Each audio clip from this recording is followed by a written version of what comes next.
Voilà, dans la première saison, il y a Samuel qui disparaît, donc l'avenir de l'agence est un peu incertain. Le fait que l'agence soit à vendre et qu'elle puisse être rachetée par n'importe qui, ça génère chez elle une frustration.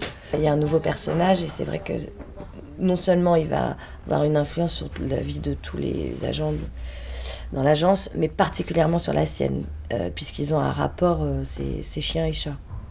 Amour-haine. Samson et Dalila. J'arrête.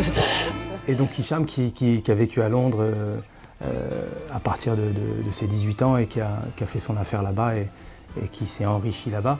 Il est marié, il a un fils de 9 ans et il est en train de divorcer en fait. C'est une des plus jeunes fortunes en France et il rachète une partie de l'agence. Sans Hicham, on serait peut-être tombé dans les bras de la concurrence, on aurait abandonné notre âme. Avec Hicham, il y a peut-être encore une chance de sauver l'âme d'ASK. Il va se montrer plutôt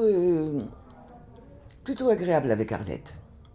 Mais bon, Arlette ne fait pas des courbettes.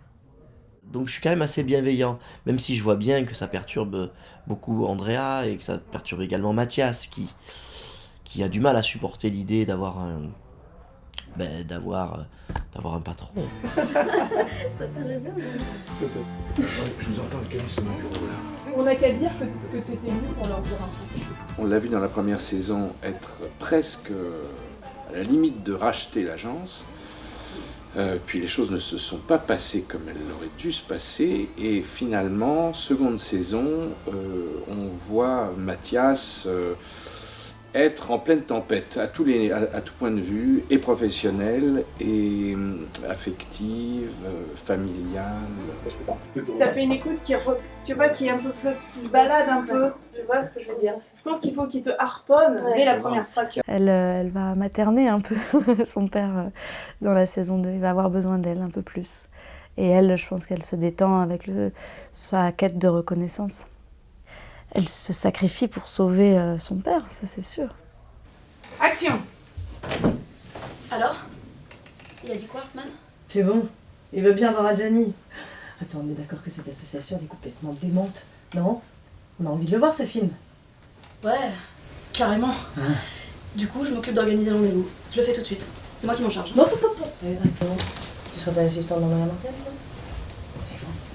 Oui. Et pour des raisons diverses et variées, elle trouve que ses collègues sont vraiment amoindris psychologiquement et du coup dans leur impact et dans leur force de travail. Et elle va tout faire pour tenir l'agence à bras le corps. Et après, sentimentalement, elle va encore voyager, Andrea.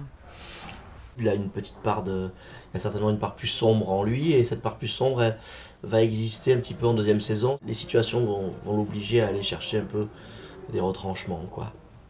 Il commence une petite histoire d'amour qui va bouleverser bien des choses.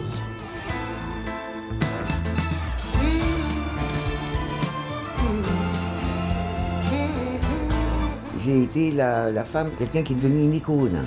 Il s'agit de Chet Baker.